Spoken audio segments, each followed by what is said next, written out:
Hi, welcome to Neuroverse a podcast hosted by Carolina and Clara, where we discuss all matters from neuroscience to philosophy and beyond.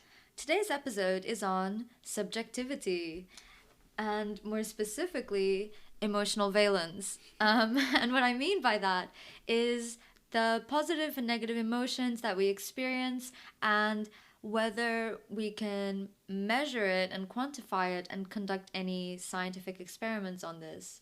Subjectivity I find really interesting because some scientists do try to tackle this challenge of measuring something that is inherently unmeasurable, but some have succeeded. And so I will go over the theory about this and the debate that comes with this topic. So a question I want to pose is, how does our brain determine whether something is good or bad? How do these emotional responses arrive? To approach this, we first need to set straight a few definitions. So hedonic valence is the degree to which something is pleasurable. So positive valence versus negative valence. Also value, which is the relative inferred worth of a stimuli, and we can mathematically plot this along a spectrum. So you can either have something that's positive and really intense in terms of value, or something that's negative, for example, and not very intense,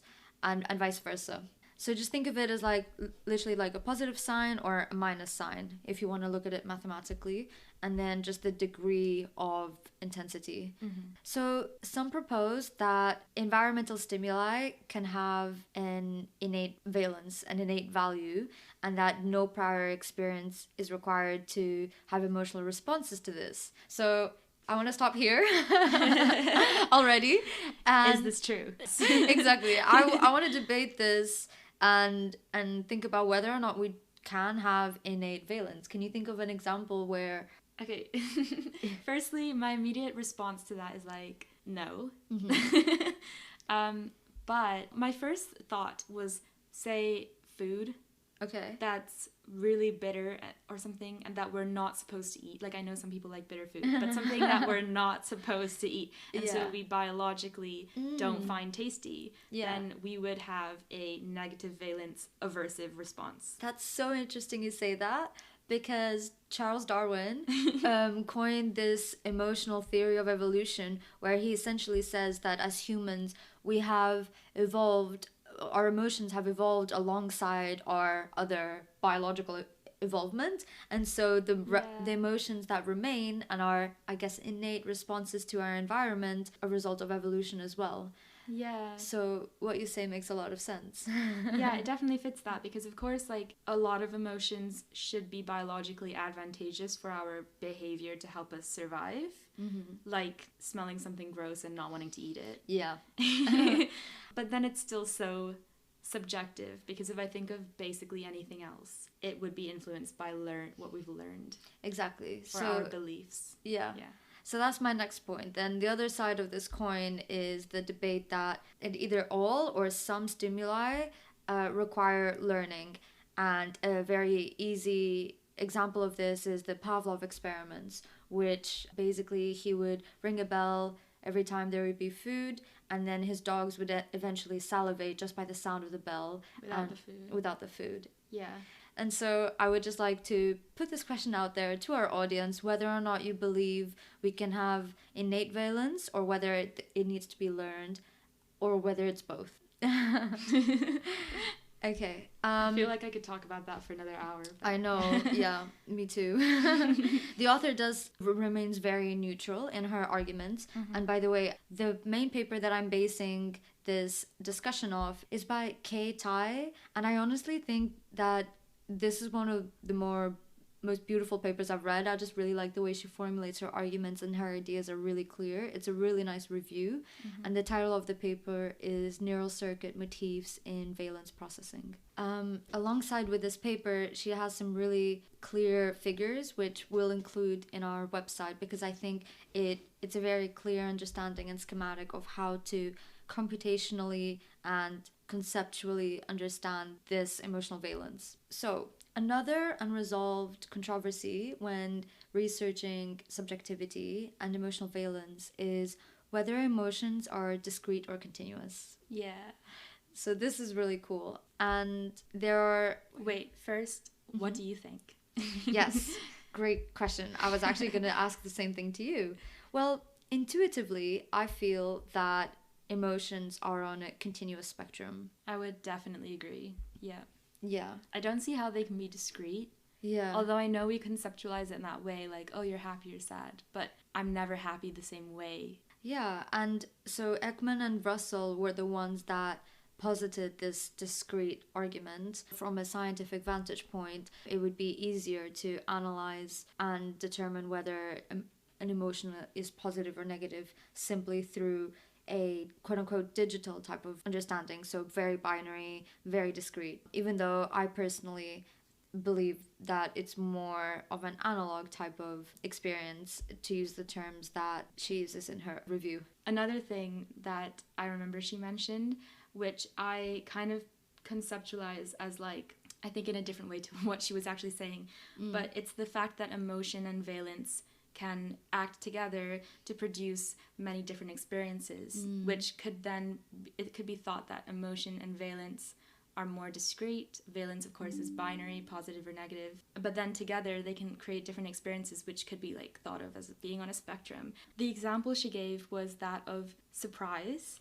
So surprise, I think, could be considered as an emotion. Yeah, I would say so. However, depending on the context, surprise could have positive or negative valence, depending on your expectations. And so this supports the idea that emotion together with valence can create a sort of spectrum of different experiences. Yeah, that's really interesting you say that, because one of the questions that she poses is what lies between the stimulus and the response. And this goes back to our initial point about whether emotional valence is or emotional response is innate or learned. And so I think this would be a good example for the argument that it's learned. No, it's innate. No, it would be that it's learned, because if you learn to hate surprises, you're going to have a negative experience.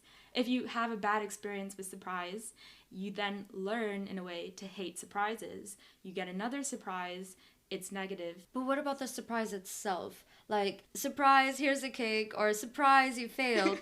Like, that's an innate response. And yeah, and you attribute the negative or positive valence to that. But that depends on the object of, like, say, surprise, it's a cake, 1 year, yay. The next year, I hate cake now. Surprise, it's a cake, negative experience. Okay, so could it be both? Could it be both a learned and innate response? I think it's more learned, though, this example, because of the huge role that expectation has on it. But that's the point of a surprise. You don't have the expectation. Oh, that's true. Yeah, okay, that's true.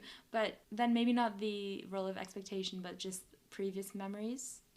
Or actually, it is an expectation, because it's an expectation relative to previous surprises you've had. Okay, yeah, that could definitely factor in. That leads on to my next topic, which is the two-factor theory of emotion, which was initially posited by William James. And he says that physiological arousal contributed to our interpretation of salient events in our environment.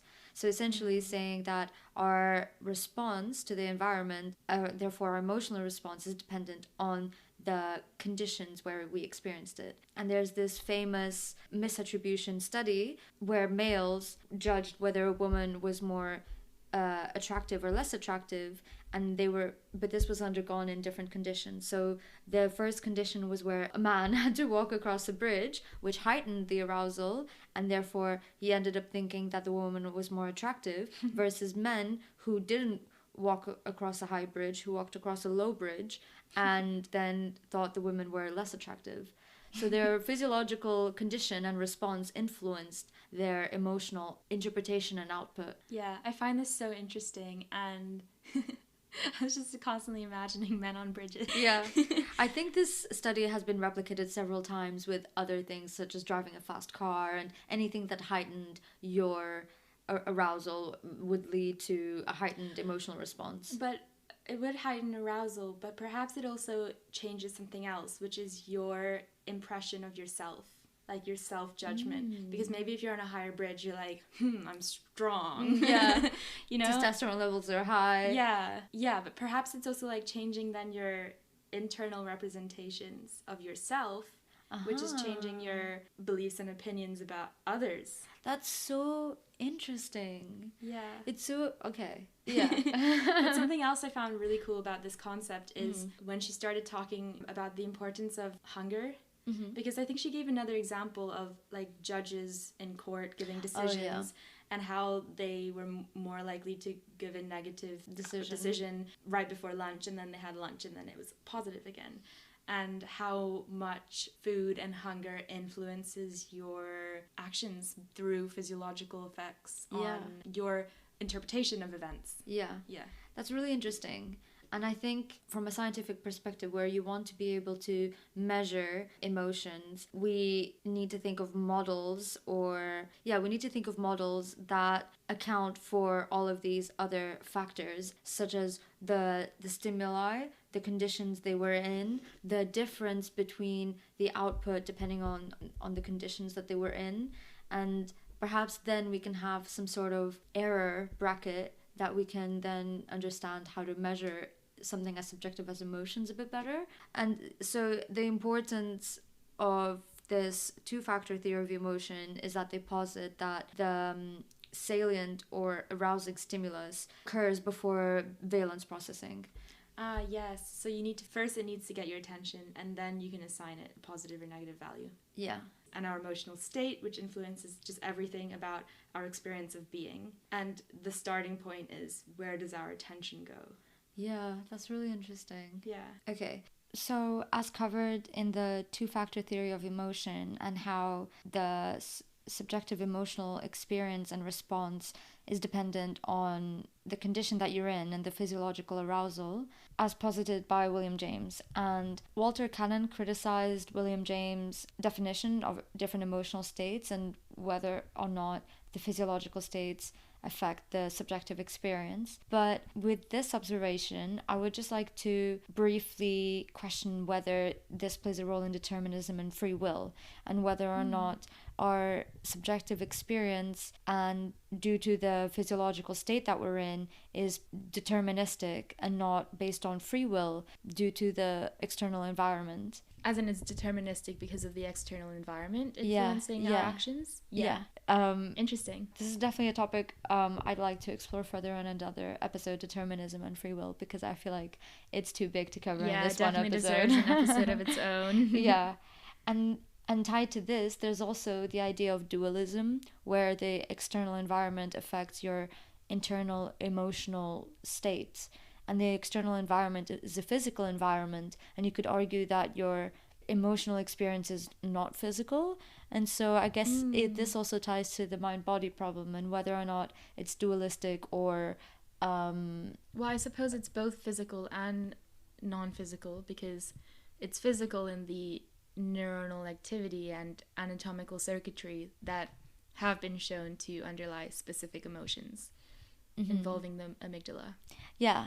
But that's assuming a dualistic perspective, whereas other scientists would, I think, have a materialistic perspective and argue that the external physical environment also only reacts with the internal physical environment by saying that the amygdala is the physical component of the brain responsible for the emotional states, and that emotional states are just the chemical interactions.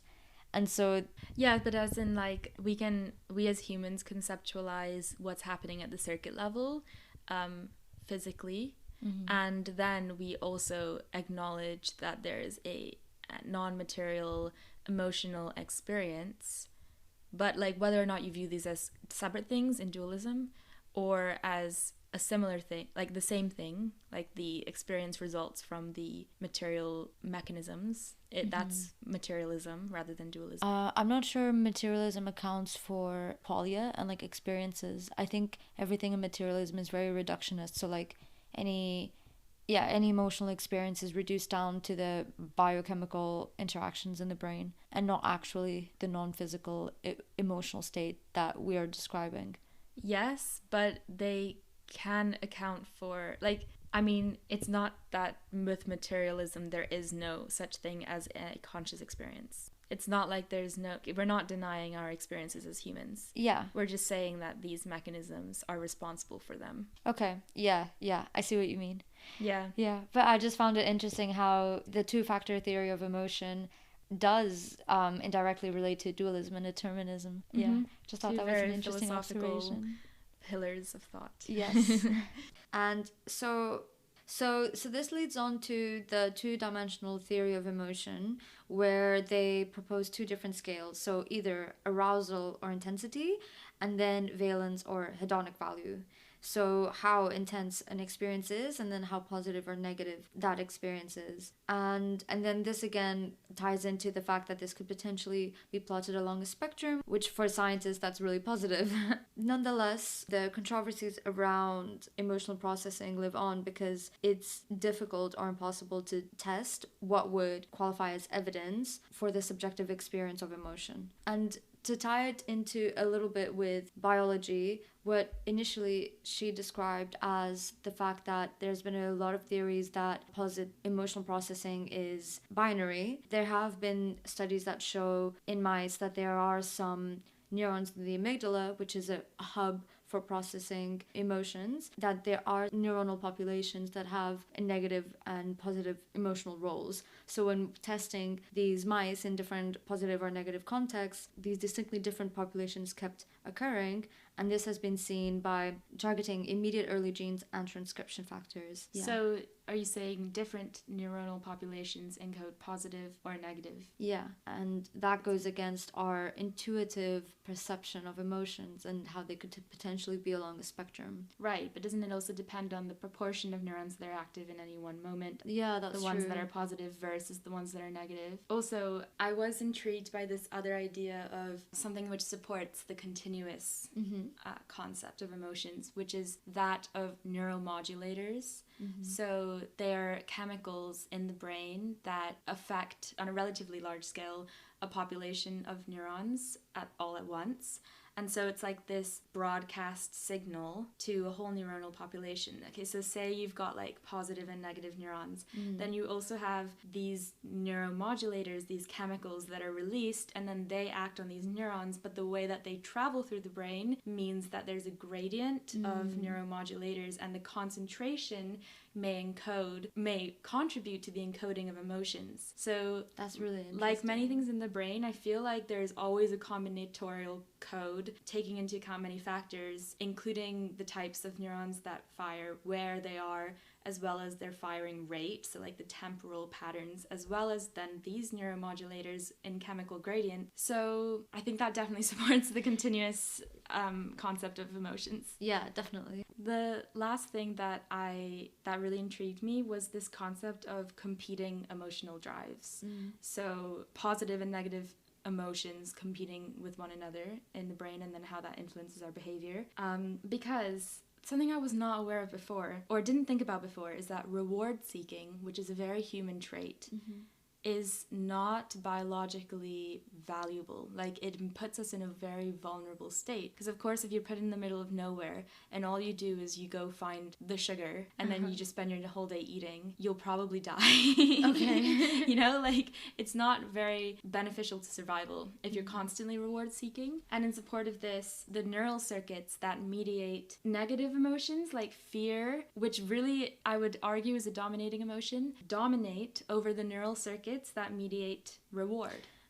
That's interesting. It is, because especially in modern society, humans are very much reward seeking. Yeah. This influences our behavior more than anything. We no longer are in the jungle and in the caveman era where we require a lot of fear processing to dominate. It's interesting how... Well, I mean, we still have fear processing, just in like different ways. Like, we're not scared of the lions, but we're scared of losing our jobs, and we're scared of not having money to survive.